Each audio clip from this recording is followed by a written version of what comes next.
They found the tomb of a royal doctor who lived over 4,000 years ago, a man who held pharaohs' lives in his hands. This man knew secrets that only deities and kings were allowed to hear. And yet, when they opened his tomb in 2024, there was no body, just vivid paintings, untouched by time, and cryptic symbols carved into stone.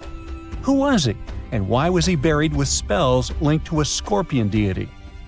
The tomb was buried deep beneath the sands of Saqqara. The doctor's name was Tete Nebe Fu.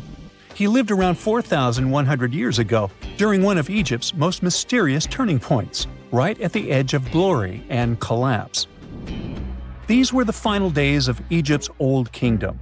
The sun still glinted off freshly built pyramids, but the shadows were already creeping in.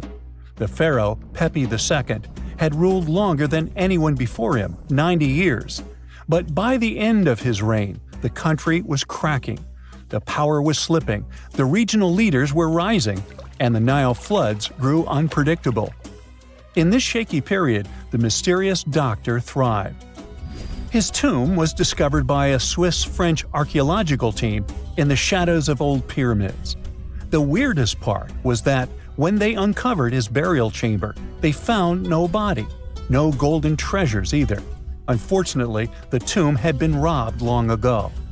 But what remained was something even more fascinating: the words and images left on the walls. The paintings are still vibrant, bright colors that somehow survived all those years underground. The walls show jars, containers, strange abstract patterns, and geometric shapes. And then there are hieroglyphs, lines and lines of sacred script carved with precision, like someone had poured their soul into every curve. These inscriptions revealed who Tete Nebe Fu truly was. Turns out, he wasn't just any doctor. He was the conjurer of Serket. Now, Serket was the female deity of scorpions, sacred and terrifying. Egyptians believed she could stop venom, heal bites, and protect the living from toxic elements. The title, Conjurer of Serket, meant Tete Nebe Fu was a specialist in treating dangerous stings and bites. And if he got an entire tomb for himself, he may have been Egypt's top expert in those things, a man who healed with both medicine and magic. But that wasn't all. He also held the title Director of Medicinal Plants, a title seen only once before in all of ancient Egypt. That means he knew the healing power of herbs, roots, and oils like no one else. Now, you might wonder, what plants in a huge land of sand? But in reality, ancient Egyptians used herbal medicine that would hold up in some labs today. They created pills, ointments, and inhalers. Most often they chose some active ingredient, a flavor to make it easier to take, and something to deliver it into the body. Sound familiar? And yeah, they didn't have many traditional plants, so some of these ingredients were bizarre by our standards, like using crocodile dung and acacia mixed with honey. They even had formulas for anti-wrinkle creams. And apparently, our mysterious healer was also chief dentist. This title is almost never seen in ancient records. Evidence of Egyptian dentists is incredibly rare. Turns out, our ancient genius didn't just fight stings and study plants. He was also trusted with teeth and jaws, which were actually a huge problem in ancient Egypt. These people may have built wonders, but their teeth paid the price. Ancient Egyptians constantly caught grains of sand in their mouths. They often ate grit-filled bread and raw vegetables, which wore down enamel and caused a horrible condition called attrition. This led to tons of problems, including tooth loss. They had to improvise back in the day. For example, crafting the world's oldest known toothpaste from crushed rock, mint, and pepper, which ironically only made things worse for the gums. Or a toothpaste from things like eggshells, pumice, and natron, a salty mineral used for cleaning. They were also inventing mouthwashes from celery, bran, and herbs to ease the problem. Some mummies were even found with crude metal braces and gold wires attaching missing teeth. Though we're not sure if these were for the living, or was it just a nice little addition added as an afterlife gift. So, Tete Nebe Fu specialized in all these fields. 3 rare titles for one man. Now, back in the day, he must have been admired as incredibly knowledgeable. In a world without modern science, he would have been like a sorcerer who knows how some leaf or bark could save a life. That's why archaeologists believe Tete Nebe Fu wasn't just any doctor. He was, most likely, the royal physician, the one who treated the pharaoh himself. We don't know for sure which king he served. Maybe it was Pepi II, and who knows, maybe that's why the guy lived so long. But if that was the case, Tete Nebe Fu may have lived through the final moments of the Old Kingdom, watching the Golden Age crumble from inside the palace walls. And then he was buried. The body was looted, or perhaps just lost to time. But the team says they're still studying the tomb, still uncovering the traces of this incredible man. Overall, ancient Egyptians were practicing medicine on a crazy advanced level.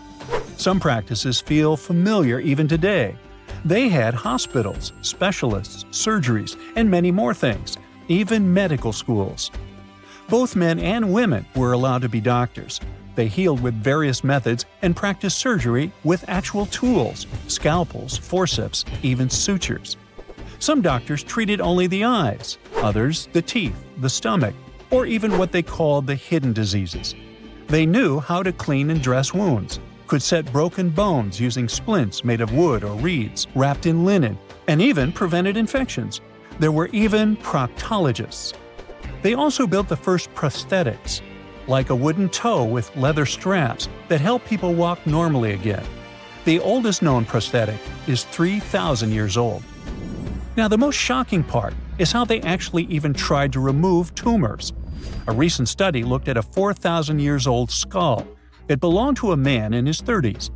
There were signs of past tumors, and around 3 of them, there were marks, surgical cuts made with a metal tool. That suggests someone attempted to remove or study them, maybe treatment, maybe an autopsy. There was another skull of a woman over 50 years old. It also showed similar signs, but with healed fractures from an earlier injury, which is amazing because her treatment might have actually been successful. Being a healer in this society meant something powerful. It meant being a priest, a scientist, and a magician all at once. To ancient Egyptians, medicine was a necessary art, and they treated it with as much reverence as they did their deities. That's because they believed that sickness could be both physical and spiritual. So a doctor could recite a spell while applying a salve, and a lot of their treatments worked. The reputation of doctors in ancient Egypt was so strong that leaders from other parts of the ancient world, like Persia, actually sought them out. Even Homer, the Greek poet, once said the Egyptians were the most skilled healers of all. Of course, their understanding of the human body wasn't perfect. For example, they thought the heart controlled thought and emotion. They also didn't know what the brain really did. But their approach, observe symptoms, diagnose, and treat, well, that's modern medicine. Sure, they prayed over the wound, but they also healed it, didn't they? Their most famous physician was Imhotep. That guy was a true polymath, an architect, priest, and a healer who became so revered he was later worshipped as a deity of medicine. Yep, a human who was so cool they turned him into a deity. He lived 2,000 years before Hippocrates, the so-called father of medicine. And yet, some people joke we should drop the Hippocratic Oath altogether and swear an Imhotepic oath instead. These people weren't just laying the foundations of pyramids, they were laying the foundations of healthcare. When you hear the word mummy, you might get a chill down your spine. That's because most of us associate this word with those creepy characters we've seen in some scary movies. But in reality, mummies have helped us understand a lot about ancient civilizations, their rulers, and about how people used to deal with losing their loved ones. The people most famous worldwide for their mummies are the ancient Egyptians. They believed that some sort of existence after passing away was possible, if certain conditions were met. That's why they insisted on preserving the human body through the process of mummification and placing the mummy in a furnished tomb, kind of like giving it a fully functioning apartment of its own. Why did they believe in this? Well, because they were deeply connected to their natural environment for the most part. They saw the natural cycles around them, like how the sun rose every day, followed by the moon, or how new life was always sprouting from plants, even after they had wilted away. They also believed that the powerful spirit Osiris, who represented the cycle of passing away and resurrection, played a role in this process. To prepare for the afterlife, the ancient Egyptians followed certain rituals, like mummification, which involved using materials like honey, resins, and incense to preserve the body. There's no other mummy more popular than that of King Tut. He was a young pharaoh who ruled over 3,000 years ago in Egypt. The problem with discovering ancient royal tombs is that most of such burial sites were previously robbed. People knew ancient rulers had been left with many valuable belongings, so those locations became vulnerable to thieves. When King Tut's tomb was opened in 1922, people were excited because it had not been robbed, like many other previously discovered royal tombs. That's how well hidden it was. Inside, his mummy was encapsulated in a total of 3 coffins, including one made of gold. The objects found in his tomb showed us what ancient Egypt was like, and studying his mummy also helped us learn about the culture and practices popular at the time when he passed away. We also learned about his family by looking at his DNA. Scientists were able to discover that he had had a disease called malaria and a problem with his foot that might have made it hard for him to walk. Ramses II was another pharaoh in Egypt who ruled for 68 years, which was quite a lot back in the day. He was known for his expansion campaigns and building projects. Many objects from his time as a ruler still exist today, including a large statue of him. Ramses II was about 6 feet tall and lived to be about 90 years old. After looking at his mummy, scientists concluded that he may have had a medical condition that affected his spine. Now, remember those thieves I mentioned before? They are probably the reason why Ramses II ended up in a plain coffin in a secret collection of royal mummies at Deir al-Bahari, which was rediscovered in 1881. Thankfully, archaeologists were able to identify him because his journeys had been recorded on his wrappings. The process was really tedious too. In fact, in ancient Egypt, the mummification process could take a staggering 70 days to complete. A special person would say a very specific speech while delicately handling the body and drying it out using a type of salt called natron. They also used linen and resin to make the body look more lifelike and to wrap it in cloth. The tomb was equally as important for ancient Egyptians. The walls of King Tut's tomb, for example, were adorned with intricate artwork that depicted his journey to the afterlife, from his burial procession to his passage through the underworld. The ancient Egyptians believed that everyone made this journey after passing away, and they filled their tombs with items and paintings to help the person in their spiritual travels. Additionally, the walls of the tomb were decorated with spells from a special book, which contained a collection of poems that the Egyptians believed would help people reach the afterlife. And speaking of how important this journey was, people also placed food in these ancient tombs. In King Tut's tomb, archaeologists discovered 36 jars of vintage beverages and 8 baskets of fruit, which were believed to be left there to help him in his journey to the afterlife. The Egyptians believed that traveling to the afterlife took a really long time, so they left a lot of supplies, such as food and water, to sustain their loved ones. Pharaohs also generally had numerous luxurious garments and beautiful jewelry in their tombs to ensure that they would have a fashionable journey. These items included various types of linen clothing, such as tunics, scarves, gloves, and headdresses, as well as a lot of gold jewelry with precious stones, like bracelets, buckles, pendants, necklaces, rings, and even precious depictions of insects for protection. Some were also deposited with fans made from ivory and ostrich feathers to keep them cool in the afterlife. Some ancient rulers were even placed in their forever apartments along with boats. For example, Pharaoh Khufu built the Great Pyramid at Giza as his tomb, and a large ship was found inside. King Tut, however, was buried with multiple boat paddles, but no actual boat. Instead, he had 3 chariots and numerous walking sticks made of precious materials, perhaps indicating he'd rather travel to the beyond by land, not by water. Amongst the most interesting objects found near ancient mummies are bottles of oils and perfumes. If rulers were supposed to be fashionable, why not smell nice too, right? Also, some of them had some ancient kinds of board games, most of them made out of precious materials like gold or ivory. One of those games was called Senet. It was very popular amongst the ancient Egyptians and very similar to modern-day chess. The ancient Egyptians may have the most famous mummies out there, but they weren't the first to invent the procedure. In fact, it all started in South America with an ancient civilization named the Chinchorro. As far as we know today, these people were the first to mummify their loved ones that had passed away. They did it somewhere around 2,000 years before the Egyptians started their own rituals. Sure, we can tell a lot about ancient rulers by studying these mummies, but until recently, we had no idea what they really looked like during their lifetime. Not so long ago, though, some very special mummy paintings were found by archaeologists studying ancient Egyptian objects. These mummy portraits are highly detailed paintings of individuals that were made while they were still alive. Such paintings were often painted on wood, as opposed to the classical portraits we all know about, which are painted on canvas. They are known for their realism and beauty, and have even been used by researchers to diagnose diseases by comparing them to the corresponding mummies. Some of these portraits also include depictions of jewelry, which was later found on the mummies.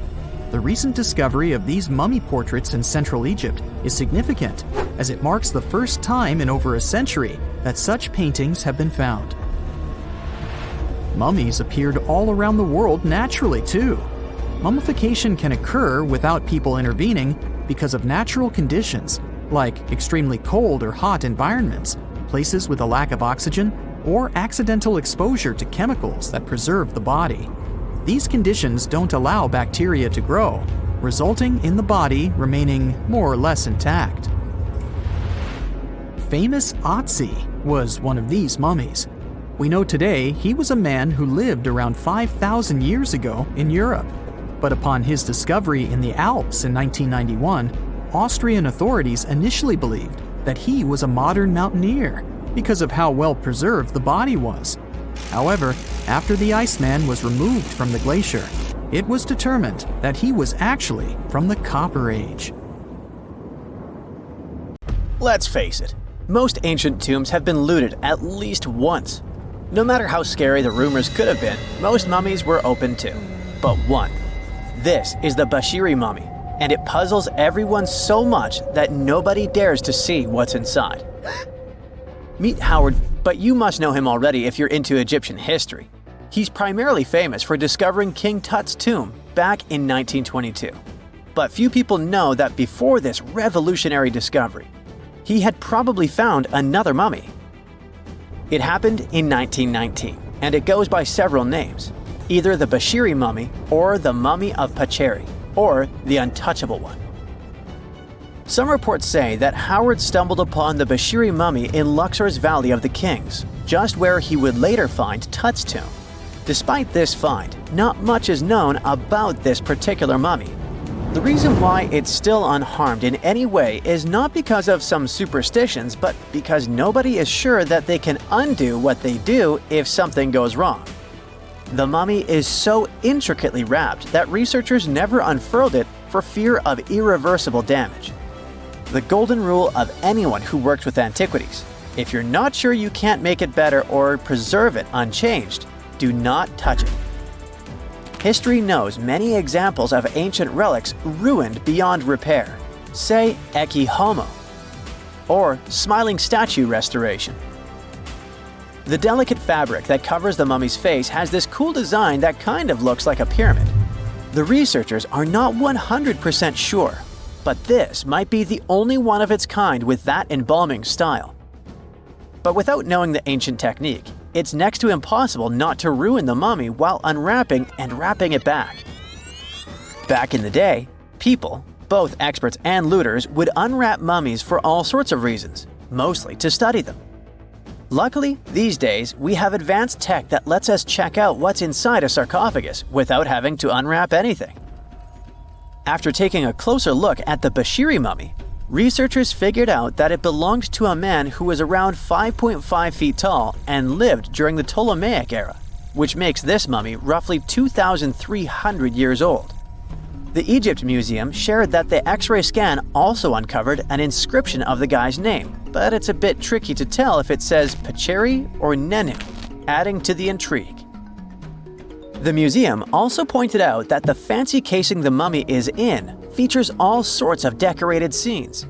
You can see the mummy lying on a bed, flanked by deities Isis and Nephthys, along with the 4 sons of Horus. Plus, there are 2 images of the funerary god Anubis at the feet of the casing. By the way, Bashiri mummy is not the only one that has remained untouched. This is Issa Temkebde, and Gaston Maspero, a French archaeologist, made the decision to leave her mummy untouched, wanting to keep her resting peacefully since she was in such amazing shape. He did mention, though, that her tomb had been raided long ago. Thanks to some X-ray work, we learned more about the mummy. The scans revealed a few artifacts still wrapped up with the wife of a high priest, including amulets around her neck, right arm, and forehead. The X-rays also showed she had some dental issues and arthritis in her knees. While she passed away as an older woman, it's tough to pinpoint her exact age. However, various sources from her son's reign indicate that she was held in high regard in the kingdom. Isitemkebd served as the sister wife of Penejam II. You got me right, they were related by blood and were siblings, but back then it was pretty common to get married this way to preserve the purity of the bloodline. Say that to Habsburg, duh. Their chase for purity only led to inbreeding and the notorious Habsburg's jaw. Right, I guess we should not judge ancient Egyptian rules and morals, but what we can say for sure is that both Bashiri and Isitemkebd were incredibly lucky to stay untouched. The odds were not in King Tut's favor, though. The researchers' work hit him hard. The tomb itself was discovered in 1922, but it wasn't until 1925 that the nested coffins were opened during an excavation. The outer coffin, held together with silver pins, opened up to show another coffin shaped like a mummy, decorated with colorful glass and flower garlands. There were worries about the king's mummy because it had been exposed to moisture. The middle coffin was pretty heavy and didn't have any handles, so they had to be super careful taking it out. Inside the innermost coffin, which was solid gold and wrapped in a red cloth, they found the royal mummy, and this all went down on October 28, 1925. Tutankhamun's mummy, measuring about 6.07 feet, fit snugly into the innermost coffin, which was 6.17 feet long. You can already tell there was a problem, right? Imagine how hard it is to extract something as fragile as an ancient dried-up mummy, especially when there's not much room for maneuver. Plus, the mummy looked sus. It was pitch black. Howard Carter, the lead archaeologist of the expedition, estimated that around 2 buckets worth of oils had been poured over the mummy. But care had been taken to avoid the mask and feet. It was made to preserve him better. The body was positioned at a slight angle in the coffin, and there was a noticeable difference in the amount of dark oils on the right and left sides, indicating that the coffin might have tilted while being lowered into the sarcophagus. This oil created moisture inside the coffins, and over time, it reacted chemically, which Carter described as a sort of slow, spontaneous combustion, leading to the carbonization of the linen wrappings. Unfortunately, the combination of heat and moisture took a toll on the mummy's trappings as well. The crooked flail fell apart, the resin scarab cracked, and the threads holding the hands and mummy's bands started to decay, making everything quite fragile. Plus, the oils hardened over the years, effectively gluing the mummy and mask to the coffin's bottom. To try and separate the mummy from the inner and middle coffins, they were placed in the sun for several hours, reaching temperatures of 149 degrees Fahrenheit. Despite this effort, the mummy remained stuck, so the initial examination had to be done right where it was. The first part of Tutankhamun's mummy the researchers checked out was his lower legs and feet, meaning they started the examination from the bottom up. As they peeled back the bandages, they uncovered the first of many treasures wrapped up with the king. They took their time to carefully document and photograph everything they found. The inner layers of bandages were in pretty bad shape, mostly turning to dust, making it tough to figure out how everything was originally wrapped. Still, the overall methods matched what was seen in other nobles' mummies from that time. Lots of folded linen pads were used to shape the torso and thighs. The outer and inner bandages were made from fine linen, while the middle layers were coarser. They had some intricate bandaging around the shoulders and chest with a similar style around the groin. Each limb, along with fingers and toes, which were fitted with gold caps, was wrapped separately. Tutankhamun even wore gold foil sandals on his feet. They hoped to separate the mummy from the coffin by removing the outer bandages, but the resins had stuck the body to the coffin. So, the researchers ended up chiseling it out. To do this, they had to cut the torso in half at the hips and disarticulate the arms to continue unwrapping. Each part was treated with hot paraffin wax for stability, and later the hands and feet were reattached with resin. Finally, they used hot knives to detach the head from the mask. To check the teeth, it was decided to make an incision around the jaw and neck, which was later fixed with resin. So technically, the scientists did all they could to preserve the mummy, but still, in a way, it ended up being damaged beyond repair. What do you think? Should they have left it in the coffin? Or did they do the right thing? Let us know in the comments. The ancient city of Thutmos Magna is hidden on the northern coast of Egypt. These days it has very little of its former glory, but what lies beneath it may hold the secret to uncovering a famous mystery, that of Cleopatra, the most memorable Egyptian queen in history. The recently discovered tunnel is also known as a geometric miracle for its time. Excavations have uncovered a 43-foot-long structure below the ground, which is partially submerged in water. Its shape and construction technique are similar to that of the Eupalinos tunnel, another amazing ancient discovery. This one is located in Greece and was built by excavating simultaneously from 2 points, aiming to have them meet in the middle. The use of math and geometry to make this construction was astonishingly precise for those days, more so since it was built near a mountain. Archaeologists that have been working on the Thutmos Magna site since 2004 believe this tunnel may lead to the lost tomb of Cleopatra.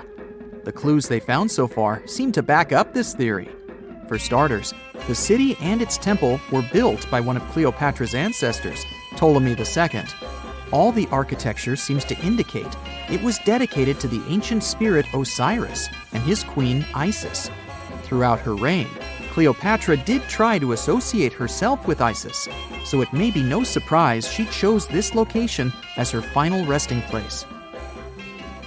Scientists have yet to pinpoint Cleopatra's tomb, but research continues with the help of modern technology. To study this location better, archaeologists have even used a special device called ground-penetrating radar. This tool allows us to analyze what lies beneath the ground without being intrusive. Since this tunnel is so old, research needs to be done very delicately. Seeing pictures of what's underground before you start digging is incredibly useful and has been done here since 2011. Finally discovering Cleopatra's tomb may help us piece together her story, especially what might have happened during the last portion of her life, which is still surrounded by mystery. We still don't know the exact cause of her passing. Some believe she may have let herself be bitten by a poisonous Egyptian cobra. Others have suggested that she was well accustomed to toxic substances, even hiding some in her hairbrush in case she ever needed it. But that's not to say she chose to use it on herself. We do have a lot of other interesting information on Cleopatra that's equally as impressive, like the fact that she had a stylist. Most of the images you've seen depicting this famous queen show her wearing black eyeliner. This look was put together by Iras, a woman known to have been her personal beautician. She traced the long line from her eyes to her temples, a makeup technique still used today to enhance the eyes. Iris was an important figure throughout Cleopatra's life, known also as her confidant and close friend. There are even theories that suggest Iris was there by her side when she passed away. Despite her well-thought-out looks, Cleopatra wasn't as pretty as she's described. Or at least, that's what recent research has pointed out. Sure, if we look at movies and modern imagery, she's depicted as this incredibly beautiful woman with symmetrical and delicate features. However, if we look at coins showcasing her image from back in the day, her looks are rather average. Her image on the coins might have been adjusted, too, to make the queen look stronger in the eyes of her people. So there is no trusted source available to confirm her image, but her description in most pieces of ancient literature speaks of her other qualities, like her voice and personality, not of her beauty. Cleopatra might have been the most famous Egyptian queen to this day, but she wasn't the first choice. She did have an older sister, Berenice, that was initially supposed to take the throne. Berenice passed away before she could do that, so Cleopatra took on the role and began investing in her education. She traveled throughout the country quite frequently, so she could become accustomed to her people and their needs. She was only 18 when the responsibilities were passed down to her, and immediately gained popularity because of her intelligence and education. Her taste in literature was quite good too. She was known to be a fan of Homer, the famed Greek philosopher and poet. Cleopatra loved to write as much as she loved to read. There are even claims that she wrote a book on medicine and cosmetics, but we have no evidence to this day that such work ever existed. Part of being a great leader back then meant you had to speak multiple languages. Cleopatra clearly understood that, and that's why she's rumored to have known many languages to varying degrees. Some archaeologists suggested she spoke Greek, Egyptian, and Ethiopian, as well as many Arabic dialects. She might have even spoken Latin, but there's little evidence to support this claim. She might not have had angelic looks, but Cleopatra was really careful with the way she looked, even with her diet. She was known to have enjoyed simple meals, including a variety of fish. Since she lived close to the Mediterranean Sea, it's really no surprise. As a treat, she liked to eat stuffed pigeons, which she also served to her guests. Other dishes on the menu included vegetables and fava bean soup. Fruits and nuts weren't missing from her diet either, and she was also a big fan of honey. Recently, a team of experts has even tried to recreate her famous perfume. Think of it like the ancient equivalent of Chanel No. 5. Cleopatra was known to be a fan of luxurious scents, which she believed could even influence how people treated her when they met. The basis of this scent is myrrh, a resin gathered from a local tree. Other ingredients added to the mixture were also found back in the day, like cardamom, olive oil, and cinnamon. The results may not be quite as delicate as the perfumes we know and use today. Its consistency was way thicker, and the scent lasted way longer. When she was at the height of her power, Cleopatra might have been the richest person in the world. Back in the day, she ruled over a territory that stretched across the Mediterranean, from modern-day Libya in the west through Egypt to Syria in the east. This is the largest territory ever ruled over by a woman. In today's currency, her worth might have been somewhere around $95 billion. The calendars we use today may have been introduced by Cleopatra herself. She presented the idea of leap years and leap days to Caesar, the Roman emperor she was known to have been close with. Taking her advice, Caesar made these adjustments part of the official Roman calendar. The ancient Egyptians already knew the year was longer than precisely 365 days. They discovered this by studying the brightest star in the sky, called Sirius, and concluded that a year is actually 365 and 1/4 days long. It was Elizabeth Taylor that famously introduced Cleopatra to pop culture when she played her in the 1963 film bearing the same name. Up until that point, it was the most expensive film ever made. It was originally supposed to cost somewhere around $2 million, but ended up costing a mind-boggling $44 million. That's mostly because of script and production issues. To make this iconic movie, producers created 79 sets from scratch, as well as over 26,000 costumes for the cast. Elizabeth Taylor's Cleopatra costumes alone cost somewhere around $200,000. Thankfully for the producers, the movie made headlines and was well received by critics, making it a box office success. A lot of people associate Cleopatra with another famous Egyptian ruler, King Tutankhamun, nicknamed King Tut.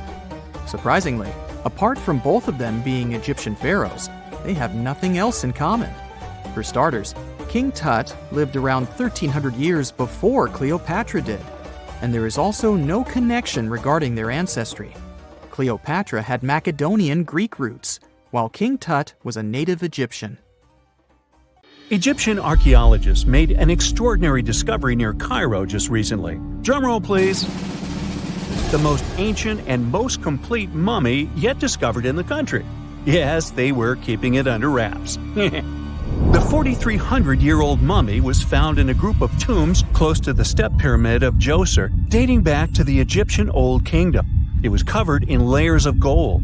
The team also found several other tombs, including one belonging to an ancient Egyptian official and another belonging to a secret keeper who had the power to perform special ceremonies.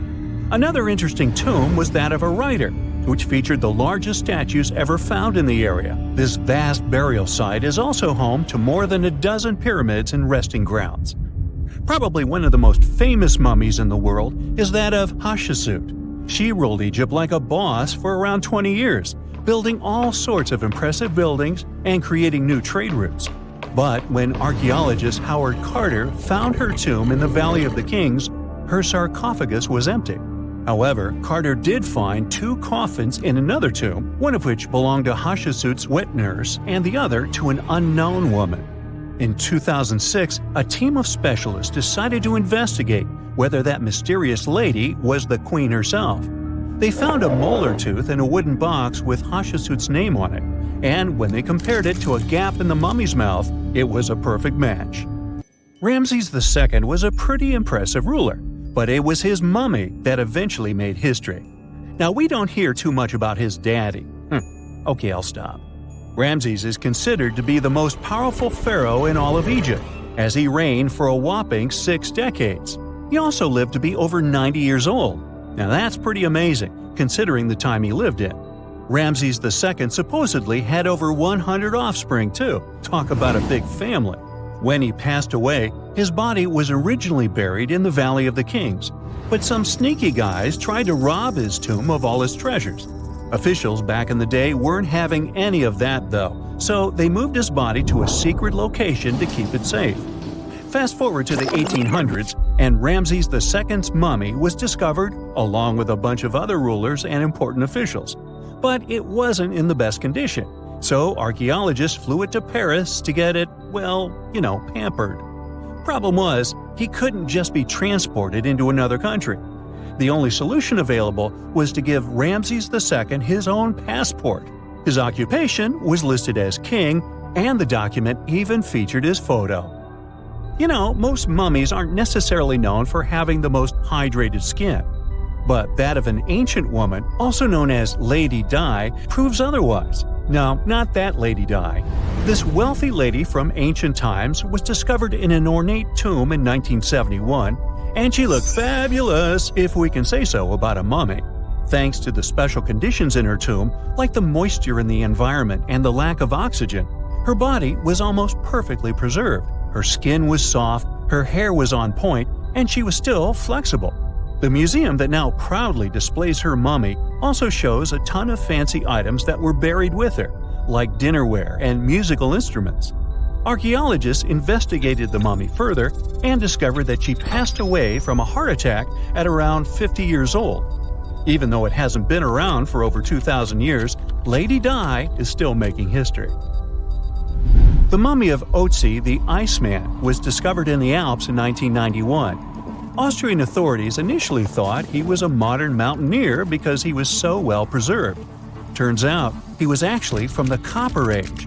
He was found in a mountain pass over 10,000 feet above sea level. Through studying his mummy, we've learned so much about life in Copper Age Europe. For example, we know that he was a native of Central Europe and enjoyed eating meat. He also suffered from arthritis, narrowing arteries, and intestinal problems. But he likely used acupuncture and medicinal herbs to treat these conditions. And apparently, he was pretty handy with tools. He sharpened them just days before his untimely demise. Who knows if he was expecting trouble or just getting ready for some routine work. Now, King Tut and his story is most likely the one that made all mummies famous. This pharaoh passed away at the young age of 19, more than 3,000 years ago. But his mummy is still one of the most well-known in the world. When his tomb was opened in 1922, people went wild because it was still intact, unlike many other royal tombs. It had some seriously blinged-out coffins, including one made of solid gold. Not only did Tut's tomb give us a glimpse into ancient Egyptian history, but his mummy also taught us a lot about the time he lived in. DNA analysis helped identify his parents and revealed that the pharaoh had a rare bone disorder that might have made walking a bit tough. Now, Ginger is most likely one of the coolest mummies you'll ever hear about. He's like a time traveler from 5,000 years ago who's still looking fly with his golden hair and perfectly preserved nails. Ginger was discovered in Egypt and is believed to be the earliest known mummified body. Before people even knew about mummification, they used to place bodies in shallow graves in the hot, dry sand. And since the sand absorbed all the water, bacteria couldn't reproduce and the body was preserved naturally. Now, scientists are not sure if Ginger's preservation was intentional or not, but since he was buried with some pottery vessels, it's likely that whoever buried him knew some serious preservation techniques. If you want to meet Ginger in person, he's currently chilling at the British Museum. One Dutch art collector bought a statue from Asia and ended up finding a weird discovery. The statue contained a mummy hidden inside. Unfortunately, the body was too fragile to move, so they had to leave it there. The coolest part is that this mummy is over 1,000 years old and was on display for 200 years before being encased in the statue. When scientists did a CT scan, they found out that the mummy was filled with paper scraps covered in writings. Experts think he might have done this thing called self-mummification, which is a pretty intense process involving a special diet and tea that makes your body less prone to bacteria. Only a few people could handle this ritual, and those who managed to do that were seriously respected. No other Egyptian queen has baffled scientists and historians like the stunning Nefertiti. Based on her statues, she was known for her slender neck, wide eyes, and high cheekbones. Her name translates to "the beautiful woman has come." Talk about living up to your name, huh? Even though she wasn't a pharaoh herself, Nefertiti still managed to leave a lasting impression. Written records suggest that, as a wife and queen, she held an incredibly influential role. Because of her power, she was indeed admired, but she also managed to make quite a lot of enemies throughout her life. She was also related to King Tut, but not biologically. Rather, she was his stepmother. So far, locals have yet to identify her mummy, but that may soon change. A local Egyptologist who has been busy excavating tombs in the Valley of the Kings has found two mummies that he believes could be Nefertiti and her daughter. According to specialists, we may soon finally get a definitive answer about the identity of these two mummies. And if one of them does turn out to be Nefertiti, we could be in for a real treat.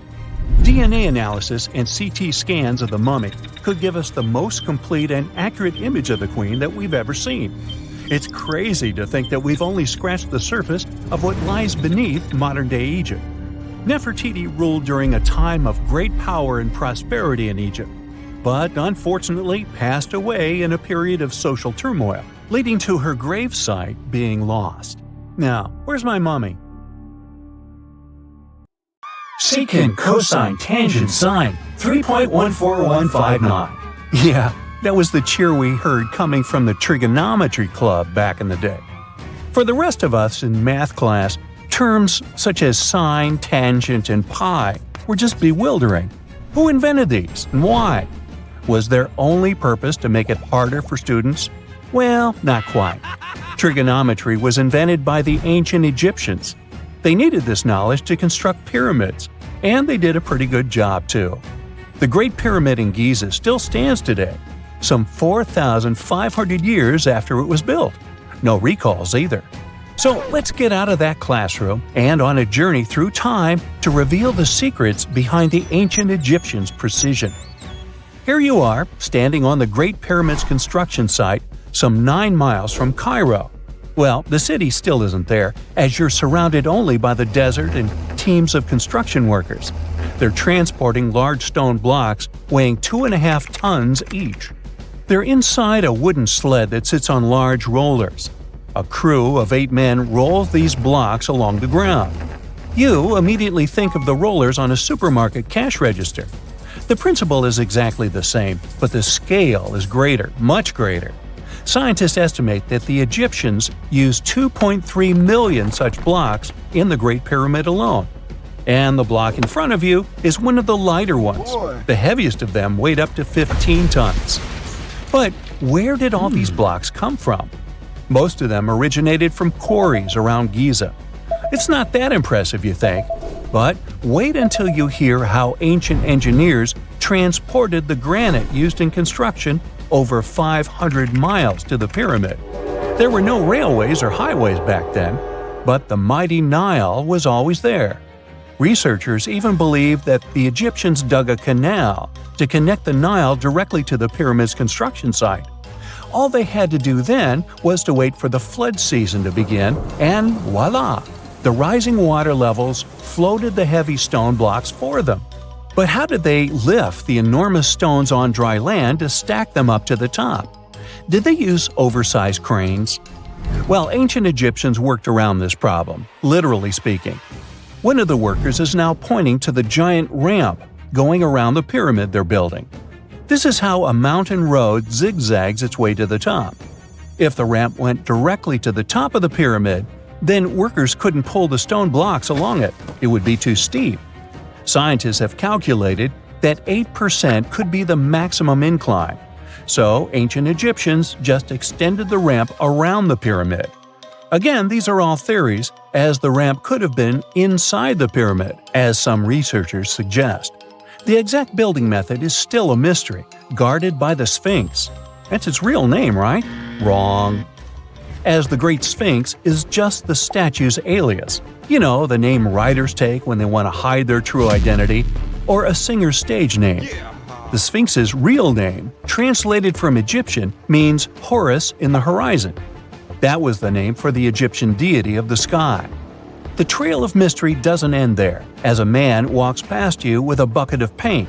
He's going to add a touch of color to the Great Sphinx. Researchers found specks of this red color next to its ear. That was some strong paint, as it survived for thousands of years. You are now standing straight in front of the Sphinx. You look up. It's very tall, right? 66 feet to be precise. Now resist the urge to take a selfie. You can do it. Now you notice something else. It looks like the Sphinx is in the center of a giant triangle in the back. That's one side of the Great Pyramid. And no, your eyes are not playing tricks on you. The Sphinx really does sit in the center of the pyramid's lateral face. Here's where math comes in handy. A pyramid has 4 sides, called lateral faces. There's also a 5th face, the base, but that's not visible. It's, wait for it, face down. The Sphinx has one last mystery to reveal: its age. Scientists agree that Pharaoh Khafre built the Sphinx. He ruled after his father, who had built a great pyramid nearby. So both structures were finished around the same time. Let's talk about numbers again. You've heard of Cleopatra, the Egyptian princess described as a woman of great beauty. Hello? She saw the pyramids, but she lived closer to the time of the first iPhone than the time of the people who built the pyramids. Fascinating, right? You can see thousands of people around you. They're working hard to build the pharaoh's tomb. But how many of them are there exactly? One Greek philosopher estimated there were as many as 100,000 workers. Seems like an okay number for such an enormous structure, but it can't be true. Science simply can't back up this number. Egyptologists put the total number of workers at 30,000. And yes, Indiana Jones was one of them, at least on the big screen, but he showed up late. Egyptologists know a lot about the pyramids, but not everything. Not because they don't want to, but because they haven't yet dug up enough evidence. They can only guess how the building process went. First, engineers would arrive to choose the right spot and do the necessary measurements. That's why they needed all that complicated math. Then, it's time for sourcing the material, the large stone blocks I mentioned earlier. When boats deliver them to the site of the future pyramid, workers can finally do their thing.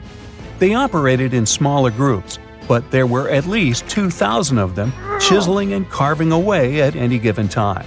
Sounds like a typical construction site today? Well, that's because it is, just thousands of years ago. It's amazing what ancient Egyptians were able to achieve with just copper and stone tools. The pyramid is now complete in front of you. But is it the same pyramid we see today? Why is this structure shining bright in the desert sun?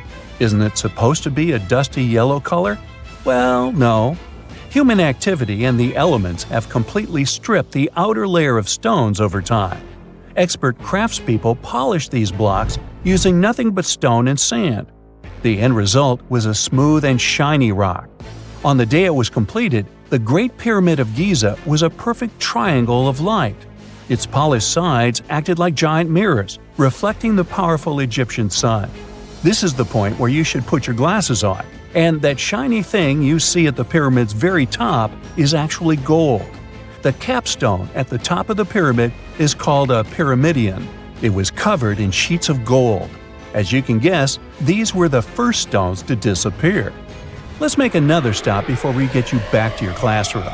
We travel to the British Isles, and no, Stonehenge isn't our destination. It is Newgrange in County Meath. Scientists estimate that the ancient peoples of Ireland built this stone monument around the year 3200 BCE. This makes it older than both Stonehenge and the Great Pyramid in Giza. The function of the circular mound in Newgrange is the same as the one of the Great Pyramid and equally mysterious. The estimated amount of loose stone present in the valley is over 220,000 tons. And it's not just randomly thrown on a pile. The order in which the stones are set makes the structure water-resistant. That would explain how Newgrange had survived for so long. Kinda makes you want to splash out the cash for that waterproof phone case, huh? Well, you're back in your school desk, but today's math lecture is the last thing on your mind. You're thinking about how great the Egyptian pyramids are, and if we have something similar today. It turns out modern engineers are just as impressed with the Great Pyramid as you are. There's a glass pyramid sitting in the main courtyard of the famous Louvre Museum in Paris. The panorama of San Francisco wouldn't be complete without the 48-story Transamerica Pyramid. But Las Vegas went the furthest. There we find the Luxor Hotel. It's so big that it's the third largest pyramid on the planet. And guess what's in front of it? Yup, a replica of the Sphinx. It's 110 feet tall, 2 stories higher than the one in Giza. Yeah, everything's bigger in Vegas. If there's a question that still baffles archaeologists to this day, it's this one. How did the ancient Egyptians build those magnificent pyramids? As far as we know today, their resources were quite limited, especially in terms of tools and building materials. We still don't have a fully satisfying answer, but hey, we've got some pretty amazing theories worth considering. The leading contender among these theories involves the clever Egyptians employing a sneaky strategy. Now picture this. They constructed a slanted and curving mound made of bricks, earth, and sand encircling the pyramid to be. As the pyramid grew taller and taller, they simply increased the height and length of this wacky structure. It's like they were playing an ancient game of Jenga. Now, how did they get those massive stone blocks up there? Well, according to the legendary ancient Greek historian Herodotus, they used sleds, rollers, and levers. It sounds like they turned construction into a supersized game of tug-of-war. And guess what? Herodotus also claimed that the Great Pyramid, you know, the one from Giza, the granddaddy of them all, took a whopping 20 years to build. There's more. Herodotus also dropped a mind-boggling number on us. 100,000 men were supposedly involved in this pyramid extravaganza. Did they hire the entire Egyptian population? Well, it might not be as far-fetched as it sounds. These men were probably mostly farmers, so they probably focused on the pyramids when there wasn't much work to be done in the fields. You know, like during the flood season of the Nile River. Obviously, specialists in the archaeological community had something to add to this theory. By the late 20th century, they discovered some evidence that suggests the workforce might have been smaller and more permanent than previously thought. Instead of a massive army of 100,000 pyramid builders, they proposed that a modest crew of around 20,000 workers, accompanied by support personnel like bakers, physicians, and even spiritual leaders, could have gotten the job done. There was also this theory that claimed that the pyramids were actually built from the top downward. It suggested that these colossal structures were nothing more than isolated hills used as quarries. The stones were supposedly drawn from these hills, and over time, competing engineers took charge and transformed them into the iconic pyramids we know today. Now, before you dismiss this theory as a wild fantasy, some folks thought it wasn't completely crazy. After all, there are instances where isolated hills exist, so maybe this theory had a tiny glimmer of truth. Whether it involved ramp building or ingenious work schedules, one thing is clear. Those pyramids have definitely left their mark on history and on our imaginations. Now, speaking of ancient Egyptian mysteries, there's this gigantic unfinished obelisk sitting in ancient Egypt, and scientists are trying to figure out how it was shaped. Now, some people suggest that our industrious ancestors used handheld pounders to get the job done. One expert has a different take on the matter, though. He argues that if we take a closer look at the pattern left behind by the shaping tool, we'll notice something peculiar. The walls of the trenches surrounding the obelisk display a neat and even pattern, which is pretty unlikely if they were pounded away by mere mortal hands. According to this expert, those horizontal striations are usually the result of a tool that takes breaks while removing material, leaving its mark on the surface. But wait, there's more. Imagine the tool being rocked back and forth against the trench walls, clearing away the waste to keep the trench from narrowing. Well, in that case, the tool might have left some funky horizontal striations where it was pressed against the sidewall. This sounds like some fancy technology at play, don't you think? And guess what? The dynastic Egyptians probably didn't have access to that kind of know-how. Another famous Egyptologist from way back also uncovered a bunch of core drills during his adventures. Although the actual drill bits are missing, his collection houses these particular core remnants made of limestone, alabaster, and even granite. These constructions aren't the only amazing thing the ancient Egyptians left behind, though. As it turns out, the Egyptians were the genius minds behind the creation of the handheld mirror. Yeah, that little mirror you use every day to check yourself out. But here's the twist. These mirrors are like pieces of art. They were decorated with inscriptions and figures. But that's not all. The Egyptians had a serious concern with their appearance. They knew the importance of personal hygiene and looking fabulous. So, in their quest for pearly whites, they invented toothbrushes and toothpaste. Dental problems were pretty common back then, and their smiles weren't exactly all white. Dentistry wasn't their strongest suit, you see. Maybe their minds were distracted by all that pyramid building. So that doesn't mean those ancient toothpaste recipes weren't amazing. One delightful concoction included rock salt, mint, dried iris petals, and pepper. Some brave dentists in the 21st century tried it out, and it worked pretty well. Ground-up ash was also used in another recipe to create a tooth cleansing paste. Mint was missing, so that didn't do much for their breath. That's when the genius Egyptians came up with the world's first breath mints. They made tablets from heated spices like cinnamon, and they mixed it with honey. Now, let's shift gears to home decor, Egyptian style. They surely took ornamentation to the next level. While the concept of decorating furniture started in Mesopotamia, the Egyptians cranked it up a notch. They went all out with different colors of ink and even developed various weights of paper. Oh, and let's not forget about those cute little area rugs we all have in our homes today. Guess who came up with the idea? Yep, the Egyptians. they used the versatile papyrus plant to make those cozy rugs. And speaking of trends, the Egyptians loved their knickknacks. They had an assortment of small figurines in the shapes of cats, dogs, and people. These statues were made from various materials, like simple sun-dried mud to the ultimate bling of gold. It all depended on how loaded you were. The Egyptians were also all about farming, and they knew that clean water was crucial for their crops and animals. That's why they came up with some nifty inventions and techniques to make sure their land was fertile and their plants were happy. First off, they had the genius idea of using ox-drawn plows. They had two types of plows, heavy and light. The heavy plow would strut its stuff, cutting deep furrows in the soil, while the lighter plow followed behind, fluffing up the earth. But they didn't stop there. After plowing, the Egyptians would break up clumps of soil and sow the rows with seeds. To give those seeds a good old squish into the furrows, they'd march their livestock across the field, effectively closing up the furrows. But hey, all that hard work would be pointless if their seeds were as dry as the Sahara. That's where irrigation comes into play. The Egyptians were so good at it that other cultures, like the Greeks and Romans, couldn't help but copy their techniques. Now let's switch gears and talk about the marvelous architecture of ancient Egypt. These folks weren't just skilled farmers, they were also architectural maestros. They built these fancy canals to carry water to farms and villages, and boy, did they know how to make those canals look pretty.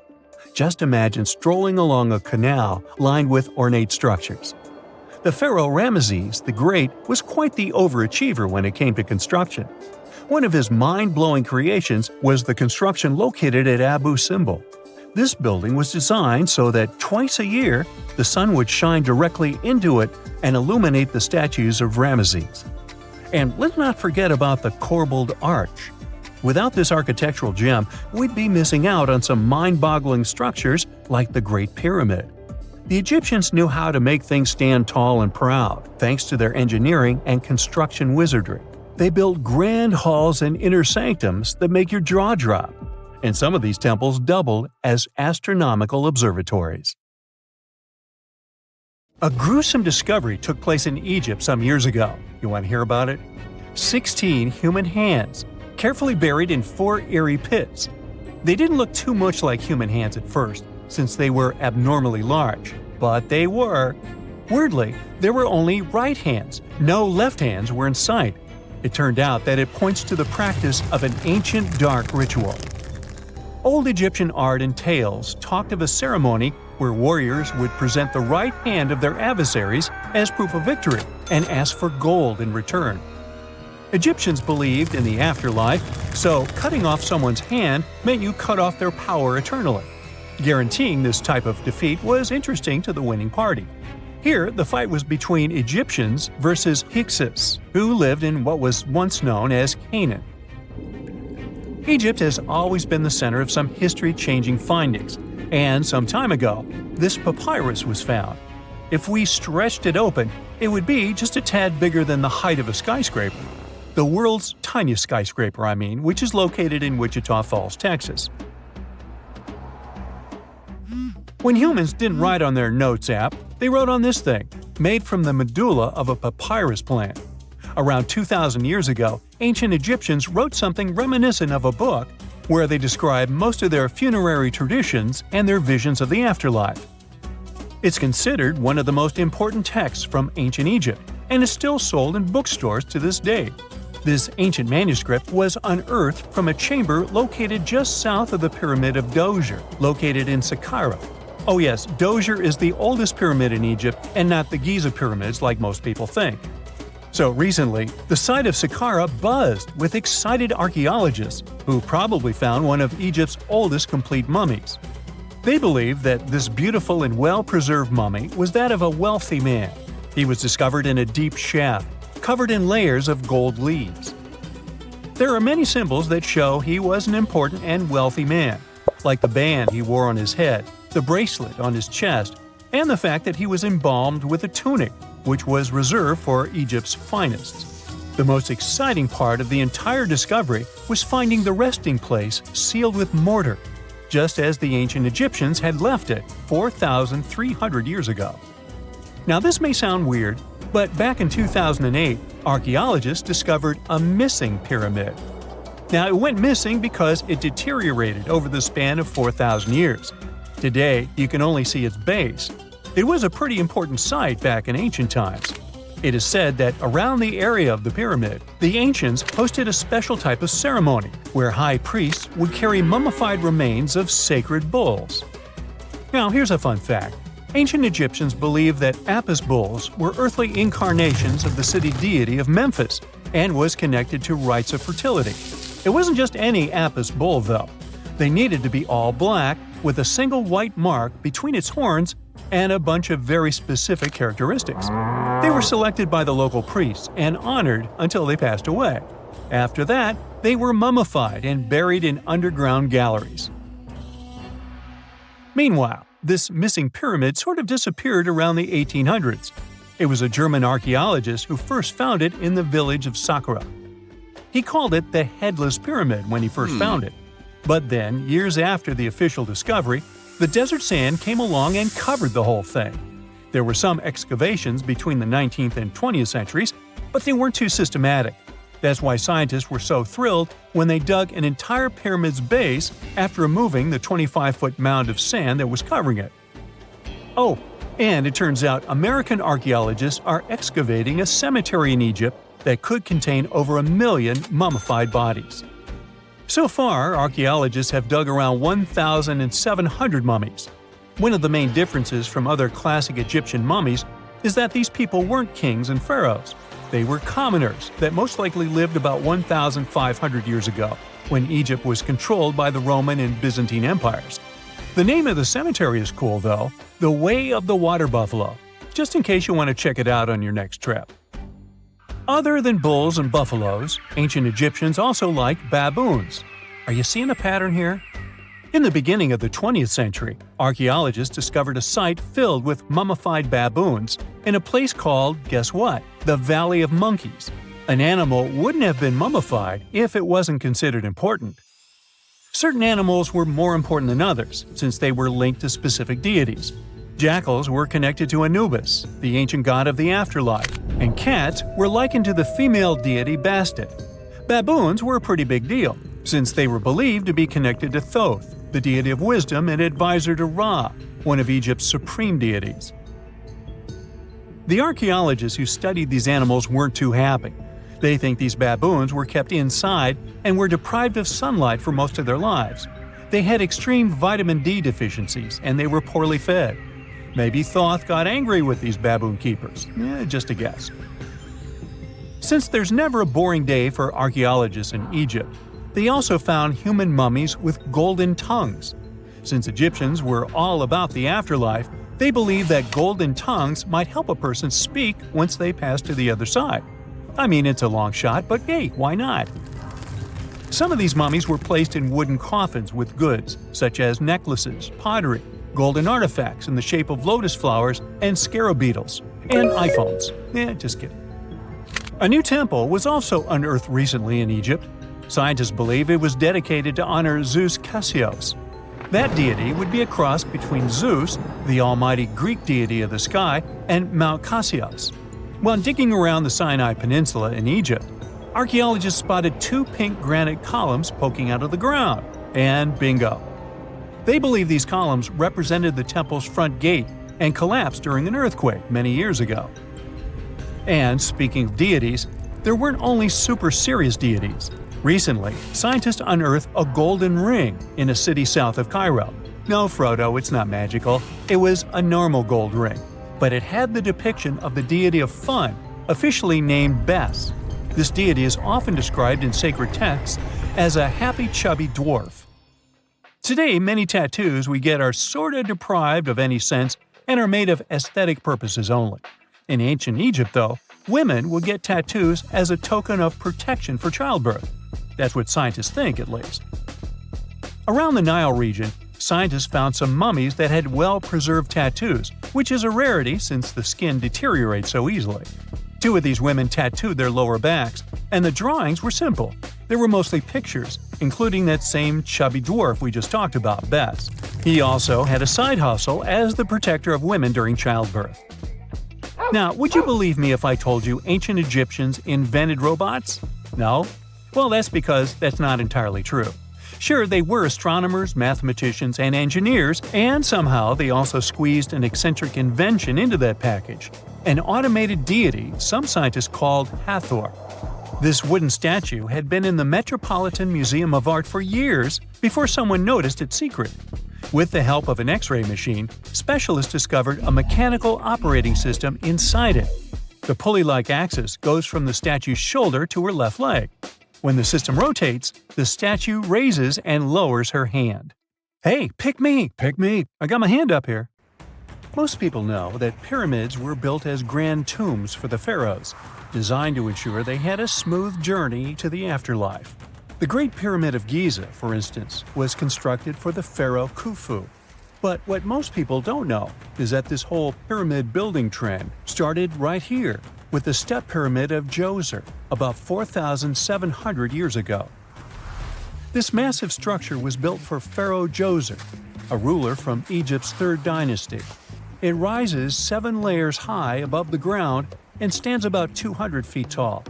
We think of it today as a phenomenal architectural project, but for ancient Egyptians, the step pyramid of Djoser turned out to be more like a massive experiment, a trial run, if you will, to perfect their building skills before they moved on to even more ambitious pyramids. Reaching new heights is super exciting, but the real mystery is what is going on below the ground. In this pyramid's underground labyrinth, there is a network of tunnels stretching about 3.5 miles long, and some researchers believe these tunnels might have been part of a sophisticated water system that could completely change what we think about pyramid construction. Let's talk about this massive complex located in Saqqara.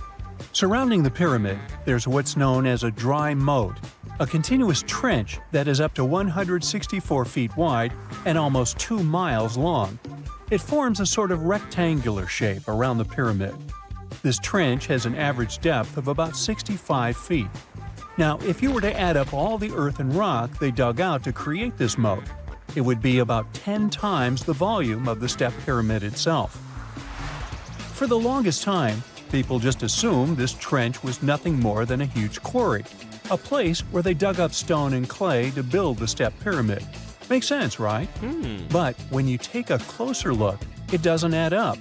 The trench is too narrow and deep to be practical for mining, and its layout doesn't match anything we know about ancient Egyptian quarrying methods. Plus, some sections of the trench are actually covered with a rocky ceiling, which would have made it nearly impossible to use as a quarry. Another theory suggests that the dry moat had some kind of spiritual significance. Maybe it was a sacred place, where souls of nobles gathered to serve the late king in the afterlife. There are even niches in the walls that work as a hint at this spiritual function. But most researchers believe that this purpose likely developed much later, long after the complex was built for Djoser. So what was the moat really designed for? In 2020, a researcher came up with a pretty intriguing idea. It is possible that this trench was actually designed to collect and manage water, especially after heavy rainfalls. Now, that makes sense when you consider the location. The moat sits in an area that could easily have been flooded by runoff water from nearby plains.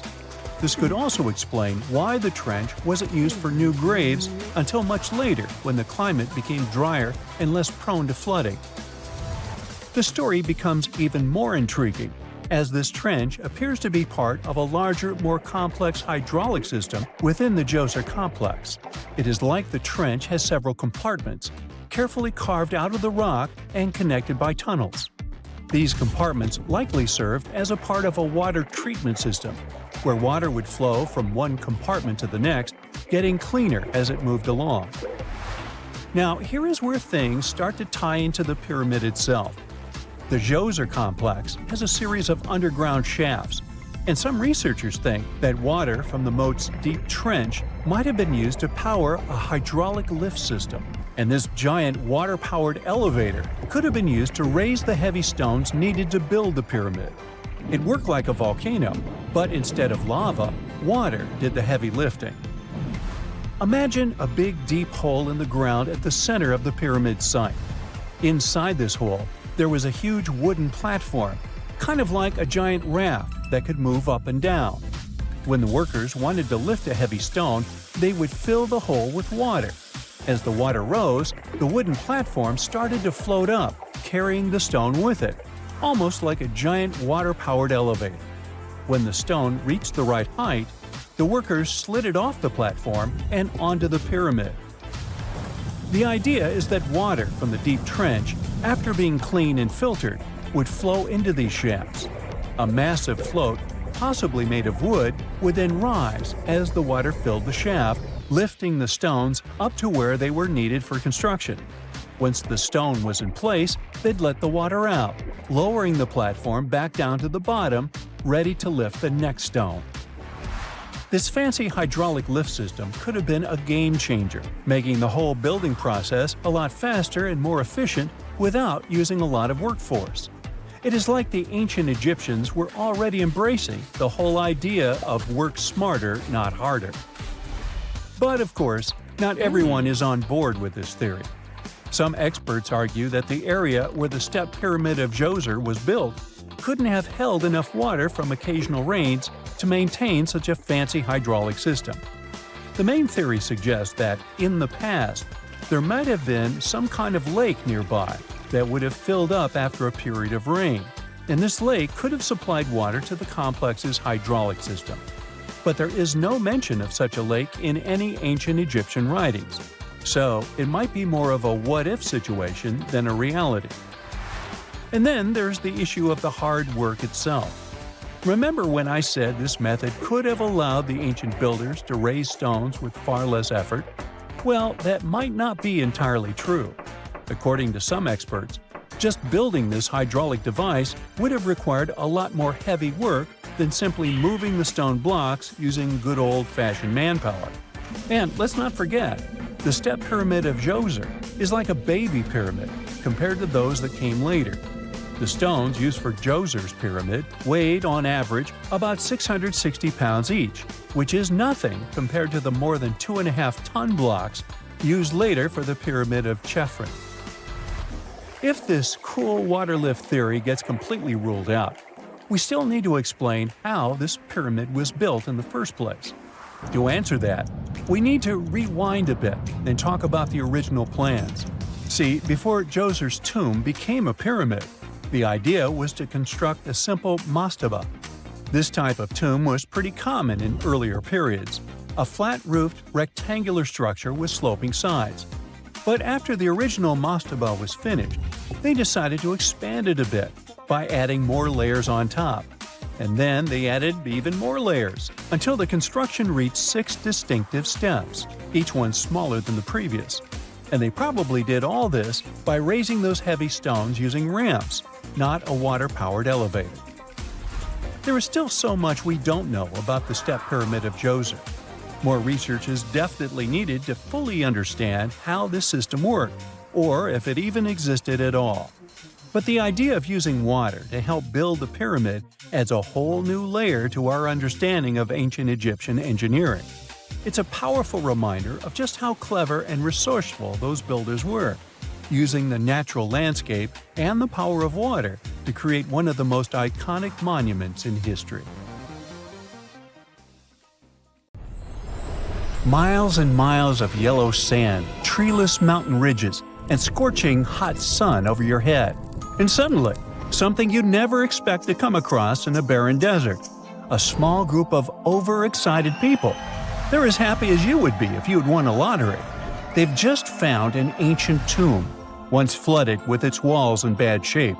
But the stuff they discovered inside proves that this is the burial site of one of Egypt's most mysterious pharaohs. Historians have been hunting for his tomb for years, but no one expected it to hide ancient treasures. Fast forward. After careful examination of the site, Egyptian officials have announced the discovery of the tomb of King Thutmos II. It's the last missing tomb from Egypt's 18th dynasty, and this is also the first royal tomb found since King Tut's was discovered in 1922, in more than 100 years. A team of Egyptian and British archaeologists found the tomb in the Theban Mountains area, west of Luxor, near the famous Valley of the Kings. Before this, the site was only known as Tomb C4, but during their excavation, the team found clear evidence proving it belonged to King Thutmos II. Archaeologists actually found the entrance and main tunnel leading to the tomb in 2022. But at first, they thought it belonged to a queen because it was near the graves of Thutmos III's wives. It was also close to Queen Hatshepsut's tomb. Originally, it was prepared for her when she was just a royal wife, but everything changed when she became pharaoh. But we'll talk about this twist of fate a little later. But soon they realized that their discovery was much more significant. They found alabaster jars with Thutmos II's name and the words "deceased king" written on them. That's when they realized that the tomb was actually his final resting place. Sadly, Thutmos II's tomb has seen better days. According to the head of Egypt's antiquities sector and the leader of the Egyptian excavation team, the tomb suffered major damage from ancient floods not long after the pharaoh's death.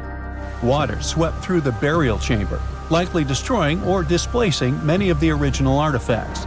Much of what had been once inside the tomb was moved elsewhere in an attempt to salvage it. The researchers found out that the tomb had a basic design, with an entrance, a sloping main corridor, and a burial chamber. The corridor was coated in white plaster and rose about 4.5 feet above the floor of the burial chamber. A large staircase and a very large descending corridor of the tomb indicated its grandeur. It took the team a long time to navigate through, though, as the tomb was blocked by flood debris and collapsed ceilings. Only after crawling through a 32-foot passageway with a small 16-inch gap at the top, the worst nightmare for those of us with claustrophobia, were they able to reach the burial chamber. There, they were in for another surprise. They cleared the debris, expecting to find the crushed remains of a burial beneath. But the tomb turned out to be completely empty, and it was not due to robbery. It had been deliberately emptied. The researchers soon realized that the tomb had been flooded since it had been built underneath a waterfall. It happened just a few years after the king's burial, so the contents of the tomb were moved to another location. That's why there was a second corridor in the tomb. It was most likely made to help remove King Thutmos II's body from his flooded tomb. Despite the damage, the excavation team made some really exciting discoveries. They found traces of mortar decorated with blue inscriptions, yellow stars, and fragments from the Book of Amduat, one of the most significant funerary texts in ancient Egypt. The book was meant to guide the deceased through the underworld, ensuring a safe journey to the afterlife. Now, how about we sneak a peek at ancient Egypt's 18th dynasty? It was all about conquering lands, expanding the empire, and building jaw-dropping monuments. Some of the biggest names from that era, Thutmos I and Thutmos III, both legendary warrior kings who left their mark in history. Thutmos I was a fierce fighter who led major military campaigns, pushing Egypt's border further south than ever before, all the way to the fourth cataract of the Nile. His victories gave Egypt access to new trade routes, stronger political ties, and more wealth. His conquests were so significant that they were recorded in the tombs of his top officials. Thutmos III, sometimes called Thutmos the Great, took things even further. He was not only an incredible military strategist, but also the commander of Pharaoh Hatshepsut's armies before becoming king himself. He led between 17 and 20 military campaigns, winning every single one and expanding Egypt's empire to its peak. He even created the world's first navy. Thutmos III is often remembered as Egypt's greatest warrior pharaoh. And sandwiched between these two powerhouses was Thutmos II, a pharaoh who doesn't get nearly as much attention. Hey, the middle child, right? His reign lasted only about 5 years before he passed away at around age 30 in 1479 BCE. He is kind of a mystery. No one really knows what he accomplished. For the longest time, even the location of his burial site was totally unknown. His body was actually found in the 19th century. It was just lying around in the mortuary temple of Deir el-Bahari, in a secret chamber where priests used to hide royal mummies centuries after their original tombs were looted by grave robbers. In other words, Thutmos II's body must have been moved from his original resting place at some point in history to protect it. During his lifetime, Thutmos II made at least one major impact on Egyptian history. He married his half-sister Hatshepsut. That might not sound like a big deal, but it helped her become Egypt's greatest female pharaoh after he passed. The catch? She kept her stepson, Thutmos III, off the throne for decades. When he finally took power, he erased her name from history out of spite. And still, Hatshepsut is one of Egypt's greatest pharaohs, no matter if you're talking about a man or a woman. She brought a lot of wealth and art to Egypt. She led a big trading trip to a place called Punt, where she brought back things like gold, ebony, and incense. She also made sure her name lasted by building amazing structures that we can still see today. At Karnak, she added huge obelisks. One of them is still standing tall. She also was the one to build the Temple of Deir el-Bahari with its countless columns. She was buried there. Interestingly, Hatshepsut was often shown in art as a man with muscles and a beard, like how pharaohs were usually depicted. But she made sure there was always something in the artwork that reminded people she was a woman, like calling herself Daughter of Re or His Majesty herself. When she passed away in 1458 BCE, Egypt wouldn't have a female ruler as powerful as her until Cleopatra, about 1400 years later. According to Egypt's Supreme Council of Antiquities Secretary General, isn't that a mouthful? Hatshepsut's name actually appears in Thutmos II's tomb, meaning she might have even handled his burial. As for their final resting places, well, Hatshepsut was buried in the Valley of the Kings, and Thutmos II's mummy is now in the National Museum of Egyptian Civilization, alongside other ancient Egyptian rulers. It gives visitors a rare chance to see the remains of a nearly forgotten pharaoh. Now, experts consider the discovery of his tomb to be one of the most significant in recent years.